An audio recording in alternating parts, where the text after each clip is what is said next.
বাংলাদেশে যখন গণ অভ্যুত্থানের বর্ষপূর্তি পালন করছি, ঠিক সে মুহূর্তে আন্তর্জাতিক গণমাধ্যম আল জাজিরা বাংলাদেশের অন্তর্বর্তী সরকার ডক্টর মোহাম্মদ ইউনূসের 1 বছরের কার্যক্রম নিয়ে একটি নিবন্ধ প্রকাশ করেছে। আন্তর্জাতিক এই গণমাধ্যমটি বিগত সরকারের বিভিন্ন অনিয়ম দুর্নীতি নিয়ে বেশ সোচ্চার ছিল। তাদের প্রকাশিত এই নিবন্ধে বিভিন্ন হতাশার চিত্র ফুটে উঠেছে।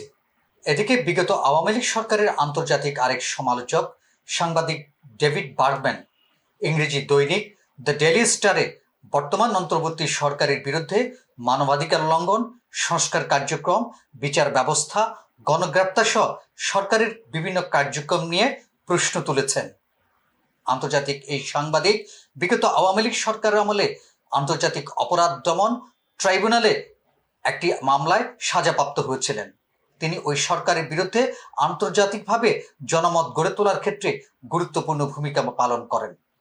আল জাজিরা তার প্রতিবেদনে বলছে, শেখ হাসিনা সরকারের পতনের 1 বছর পূর্ণ হয়েছে, কিন্তু গত 1 বছরের ইতিহাস গড়া ছাত্র আন্দোলন এবং লক্ষাধিক মানুষের রাস্তায় নেমে আসার সেই সাহসিকতা এখন হতাশায় রূপ নিচ্ছে। পরিবর্তনের যে স্বপ্ন নিয়ে মানুষ রক্ত ঝরিয়েছিল, আজ তা যেন রাজনীতির কোলাহলে চাপা পড়ে যাচ্ছে।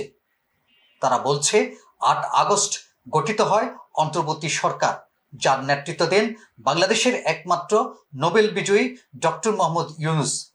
কিন্তু 1 বছর পর আজ আন্দোলনের নেতারা বলছেন সেই ঐক্য ও আশা আর নেই।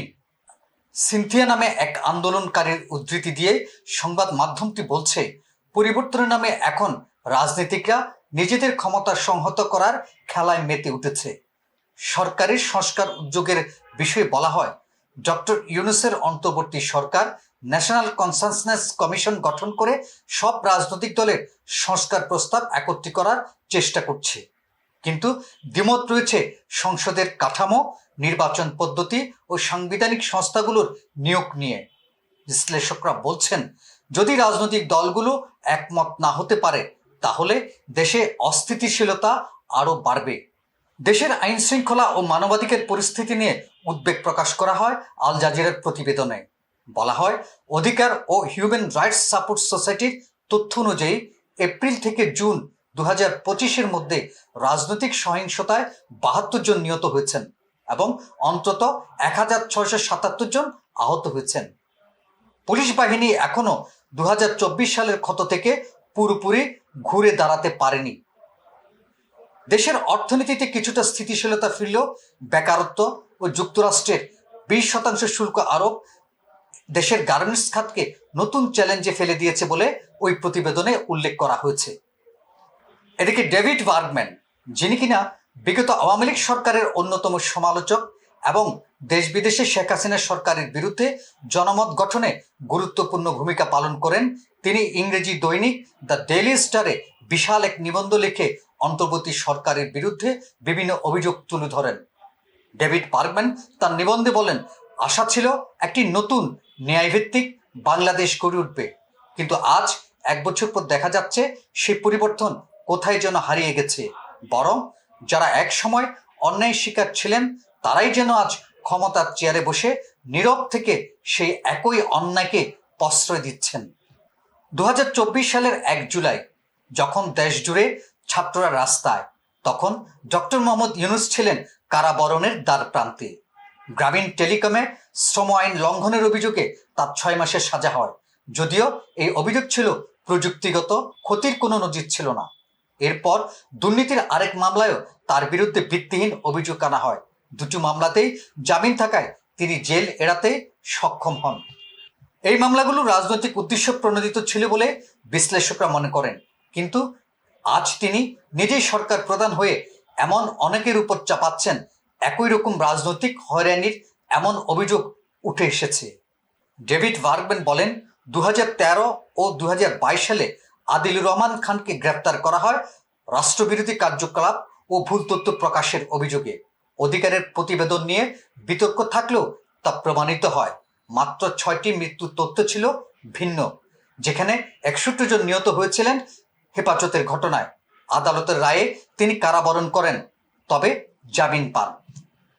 একসময় যিনি বলেছিলেন, আমরা যা করছি তা মানবাধিকার ও ন্যায়ের জন্য আজ তার মুখে যেন সেই কণ্ঠস্বর নেই। অন্তর্বর্তী সরকারের প্রভাবশালী একজন হয়ে তিনি আজকের মানবাধিকার লঙ্ঘন নিয়ে নীরব। বর্তমানে যে কোনো ব্যক্তি যিনি আওয়ামী লীগের সাবেক নেতা বা সমর্থক, তার বিরুদ্ধে মামলা ও গ্রেপ্তারের ঝুঁকি রয়েছে।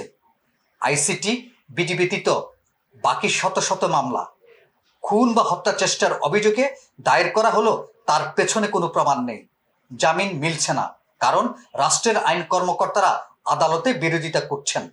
এমন পরিস্থিতিতে ইউনূস নিজে যখন আসামি ছিলেন তখন তিনি বলেন মিথ্যা মামলা, ভিত্তিহীন অভিযোগ, রাজনৈতিক প্রতিহিংসার শিকার। আজ যখন তার সরকারের অধীনে ঠিক এমনই শত শত মানুষ আটক, তখন তিনি চুপ। বাস্তবতা হলো আগের সরকারের অনেক মামলায় ব্যক্তিগত অভিযোগ হিসেবে দায়ের হতো, তবুও দমন পীড়নের দায় এড়ানো যেত না।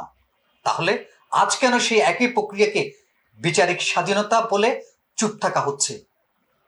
ডক্টর ইউনূস ও আদিলুর রহমান খান একসময় যারা ছিলেন মানবাধিকার ও ন্যায়ের প্রতীক, আজ তাদের নীরবতা নতুন প্রশ্নের জন্ম দিয়েছে। এটা কি ক্ষমতার লোভ, নাকি বাস্তবতা বদলে দিয়েছে তাদের অবস্থান? ডেভিড বার্গম্যান আরো বলছেন, বিচার বিভাগের স্বাধীনতা নামক ঢাল ব্যবহার করে যদি কোনো নিরপরাধ ব্যক্তিকে জেলে আটকে রাখা হয়, তবে সেটি বিচার নয়, তার নিপীড়ন। আর তা যদি ঘটে নতুন বাংলাদেশের নাম করে, তবে সে পরিবর্তনের চেয়ে পুরনো ব্যবস্থায় শ্রেয় ছিল, এমন ধারণাও তৈরি হচ্ছে জনমনে। ডেভিড বার্গম্যান বলছেন, জনগণের প্রত্যাশা কি ব্যর্থ হবে?